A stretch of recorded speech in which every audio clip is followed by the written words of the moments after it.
কক্সবাজারে পাহাড় ধসে রোহিঙ্গা ক্যাম্পে ৮ জনের মৃত্যু।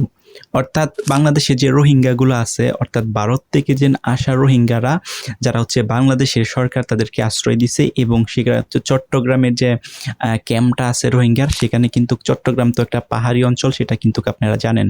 তো এই রোহিঙ্গার যে ক্যাম্পটা আছে সেটা হচ্ছে পাহাড় ঘষে এবং পাহাড়ের সংলগ্নে এই তাদের ক্যাম্পটা, এবং সেখানে কিন্তু হিউজ অফ মানুষ রোহিঙ্গা যারা আছে তারা কিন্তু যুগের পর যুগ সেখানে বসবাস করতেছে। যদিও তারা বাংলাদেশের নাগরিক না, তারপরেও কিন্তু মানবিক দিক দিয়ে চিন্তা করে বাংলাদেশ সরকার কিন্তু তাদেরকে ঠাঁই দিছে বা আশ্রয় দিছে। এখন ওইখানে যারা বসবাস করতেছে, আপনারা তো জানেন সারা বাংলাদেশে একটা নিম্নচাপ চলতেছে এবং ভারী বৃষ্টি কিন্তু হচ্ছে। সো ঘটনাটা ঘটছে গতকাল, হঠাৎ করেই ভোর রাত্রের সময় সব রোহিঙ্গারা যে সময় ঘুমাইতেছিল রাত ৩টা-৪টার দিকে, তখন হচ্ছে হঠাৎ করেই পাহাড় ধসে, বৃষ্টির কারণে পাহাড় ধসে মাটি আইসা পড়ে এবং একসাথে হচ্ছে ৮ জন রোহিঙ্গার মৃত্যু হয় এবং ধারণা করা যাচ্ছে সর্বকালের সবচেয়ে বেশি সংখ্যক মৃত্যু হচ্ছে তাদের। অর্থাৎ ২০২০ সালের পর থেকে টোটালি ৬০ জনের উপরে পাহাড় ধসে মারা গেছে রোহিঙ্গা। বাট একসাথে এতজন রোহিঙ্গা কিন্তু কখনোই মারা যায়নি, যেটা হচ্ছে গতকাল ঘটছে, সেটা হচ্ছে ৮ জন রোহিঙ্গা মারা গেছে।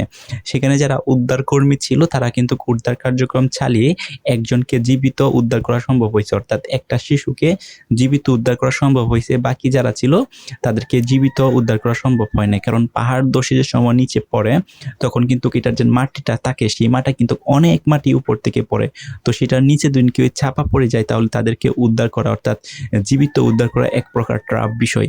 তারপরেও ফরচুনেটলি বলেন বা আনফরচুনেটলি বলেন, একটা শিশুকে কিন্তু উদ্ধার কর্মীরা জীবিত উদ্ধার করতে সক্ষম হয়েছে, আর বাকি যে ৮ জন আছে তাদের যে মৃতদেহ আছে সেটাকে উদ্ধার করছে।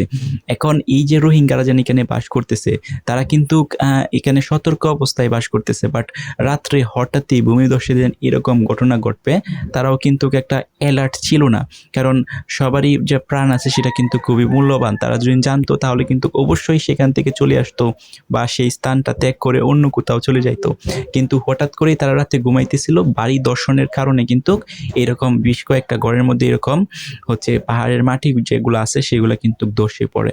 সো সেখানে কিন্তু তাদের মৃত্যু হয়। সো এখন থেকে রোহিঙ্গা ক্যাম্পে যারা আছে পাহাড় এলাকায় তাদের কিন্তু একটা অ্যালার্ট থাকা উচিত, কারণ যেহেতু এখন সারা বাংলাদেশেই একটা নিম্নচাপ চলতেছে এবং বৃষ্টি চলতেছে। সো এই মুহূর্তে পাহাড় অঞ্চলে যারা বসবাস করে তাদের জন্য পাহাড় অঞ্চলে কিন্তু খুবই রিস্ক এরিয়া, এবং হচ্ছে তাদের জন্য এখন সতর্ক অবলম্বন না করে তাহলে শুধুমাত্র রোহিঙ্গা ক্যাম্প না, আদার্স যারা বসবাস করে পাহাড় অঞ্চলে তাদের কিন্তু একটা হাই রিস্ক কিন্তু থেকে যাবে। এখন তাদের নিজ উদ্যোগে কিন্তু তাদের সতর্ক থাকা উচিত এবং পাশাপাশি সরকার থেকেও একটা হচ্ছে সিকিউরিটি দেওয়া উচিত বলে আমার মনে হয়।